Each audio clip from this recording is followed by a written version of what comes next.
एक बुढ़िया थी, उसका एक ही बेटा था। वह हमेशा यही सपने देखती थी कि उसके बेटे का विवाह होगा तो बेटा और बहू दोनों मिलकर उसकी सेवा करेंगे और उसे घर का कोई काम भी नहीं करना पड़ेगा। धीरे धीरे वह दादी बन जाएगी और उसका घर स्वर्ग बन जाएगा। आखिर वह दिन आ ही गया जब बुढ़िया के बेटे का विवाह बड़ी धूमधाम से हुआ।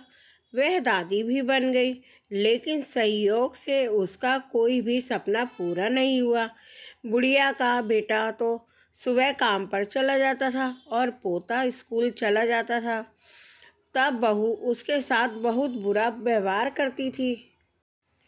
बहू बुढ़िया से घर में पोछा लगवाती, झूठे बर्तन साफ करवाती और टूटे फूटे बर्तनों में उसे भोजन देती। शुरू में तो बहू अपने पति और बेटे के पीछे ही बुढ़िया से झगड़ती थी, लेकिन धीरे धीरे वह अपने पति के सामने भी बुढ़िया का अपमान करने लगी।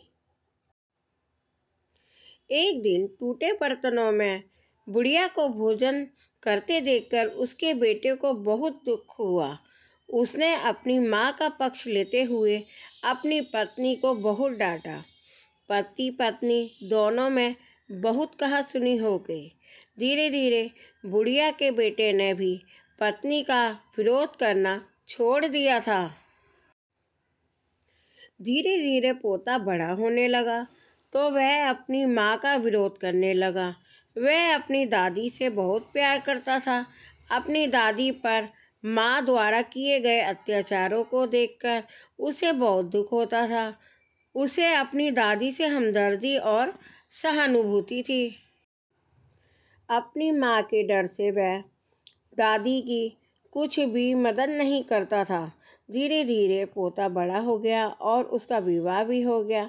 पोते की नई बहू छिप छिप कर अपनी दादी सास पर होते अत्याचारों को चुपचाप देखती रहती थी, लेकिन पोत बहू को बुढ़ापे में दादी सास से काम करवाना जरा भी नहीं अच्छा लगता था।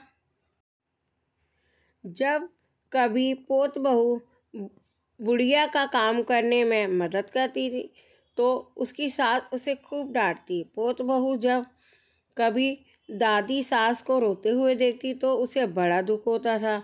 एक बार बुढ़िया बीमार पड़ गई और परलोक सिधार गई। अब बुढ़िया की बहू पोत बहू से ही घर का सारा काम करवाती और उसके साथ अभद्र व्यवहार करती।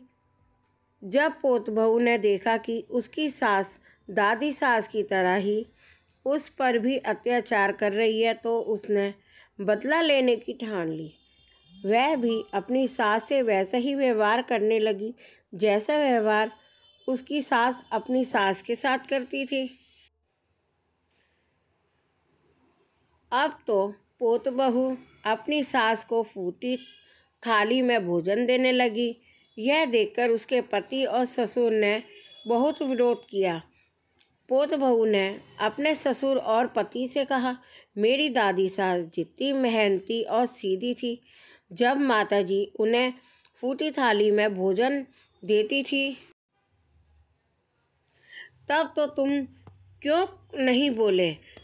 उन पर होने वाले अत्याचारों को तुम दोनों चुपचाप सह देखते रहे। तब क्या तुम्हारे मुख पर ताला पड़ गया था? यदि किसी ने माताजी की पैरवी की तो मुझसे बुरा कोई ना होगा। पोत बहू की बातें सुनकर उसका पति और ससुर कुछ नहीं बोले। उन्होंने भी उसका विरोध करना छोड़ दिया। ससुर को अपनी पत्नी के साथ अभद्र व्यवहार देखकर बहुत ही गुस्सा भी आता था। जब ससुर पोत बहू को डांटने लगे तो वह उनके साथ भी अभद्र व्यवहार करने लगी। सास ससुर अकेले में बैठकर अपने दुख सुख की बातें करते थे। यही सोचते थे कि जैसा करोगे वैसा भरोगे।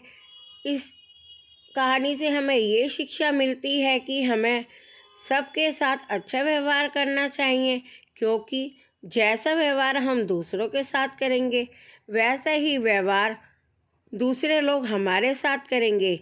इसी को कहते हैं जैसी करनी वैसी भरनी। इसीलिए ऐसा ही बर्ताव दूसरों के साथ करना चाहिए जितना हम सह सकें।